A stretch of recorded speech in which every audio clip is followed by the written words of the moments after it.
சிலுவையை நான் எதற்காக பார்க்கிறோம் அப்படின்னா, அவர் எனக்காக எல்லாவற்றையும் செய்து முடித்துட்டார். இந்த பாடுகள் எந்தன் வாழ்வுக்காய் சொந்தப்படுத்தி அவர் ஏற்றுக்கொண்டார்.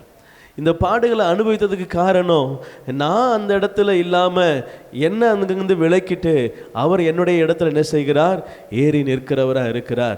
அப்போ அவர் என்ன சொல்ல வராரு, நான் இந்த உலகத்தில் உன்னை மீட்பதற்கு காரணம் என்னோடு கூட சேர்ப்பதற்காக தான்.